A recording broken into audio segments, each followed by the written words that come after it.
दोस्तों, क्या आपके ग्रुप में ऐसा कोई है जो खुद को सबसे बहादुर समझता है लेकिन असली इम्तिहान के वक्त रफू चक्कर हो जाता है, और वह जिसे सब डरपोक कहते हैं वही बाजी मार लेता है?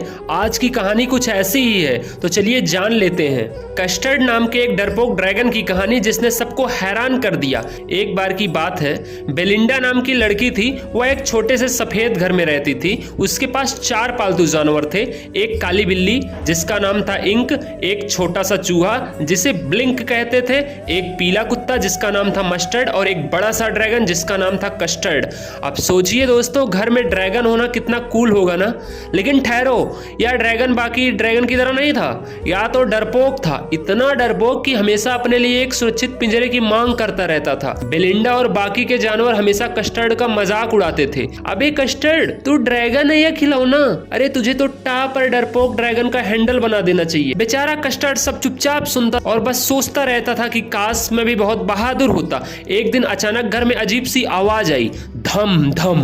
बेलिंडा और उसके पालतू घबरा गए। कौन है? दरवाजे से झांक कर देखा तो समुद्री डाकू खिड़की से अंदर झांक रहा था। उसके पास एक पिस्तौल थी और हाथ में एक चमचमाती तलवार। सोचिए, अगर आप वहां होते तो क्या करते? कमेंट में बताओ। लेकिन यहाँ तो सबके होश उड़ गए। मस्टर्ड भाग खड़ा हुआ, इंक बिस्तर के नीचे छुप गया, ब्लिंक सीधा बिल में घुस गया और बेलिंडा डर के मारे चिल्लाने लगी, मदद मदद। पर क्या आप जानते हैं कौन बचा? हाँ, वही डरपोक कस्टर्ड। कस्टर्ड ने अपने डर को पीछे छोड़ा और एक ही छलांग में डाकू पर टूट पड़ा। उसने अपनी पूंछ से डाकू को पकड़ लिया। डाकू ने 2 गोलियां चलाई लेकिन कस्टर्ड टस से मस नहीं हुआ और फिर कस्टर्ड ने उस डाकू को सीधा निगल लिया। सोचिए, जिस ड्रैगन को सब डरपोक समझते थे उसने पूरे ग्रुप को बचा लिया। क्या अब आप कस्टर्ड को डरपोक कहेंगे? इसके बाद सबने कस्टर्ड की तारीफ की। बेलिंडा ने उसे गले लगाया, मस्टर्ड ने उसकी पूंछ चाटी, इंक और ब्लिंक खुशी से नाचने लगे। अब ग्रुप का माहौल था, खुशी का माहौल था, जैसे कोई बड़ा म्यूजिक फेस्टिवल चल रहा हो। लेकिन दोस्तों, असली मजेदार बात यह थी कि थोड़ी देर बाद मस्टर्ड ने कहा, अगर मैं डरता नहीं तो उस डाकू को 2 मिनट में निपटा देता। इंक बोला, हम तो शेरों को भी पीछा कर लेते हैं। और कस्टर्ड हुआ मुस्कुरा कर बोला, हाँ हाँ, तुम सब मुझसे ज्यादा बहादुर हो। तो दोस्तों, इस कहानी से हमें क्या सीखने को मिला है?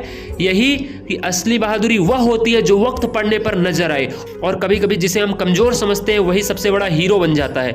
अगर आपके ग्रुप में भी कोई कस्टर्ड है तो उसे कम मत समझो। और हाँ, अगर आपको यह कहानी पसंद आई तो इसे लाइक करो, शेयर करो और चैनल को सब्सक्राइब करना मत भूलना। अगली बार एक और ऐसे ही मजेदार कहानी के साथ मिलेंगे। तो दोस्तों, अब आप बताइए, क्या कभी आपके साथ ऐसा हुआ है जब आपने अपने डर को हराकर कुछ बड़ा किया हो? कमेंट में जरूर बताना। और जाते जाते कस्टर्ड की तरह डटे रहना। मिलते हैं अगले एपिसोड में।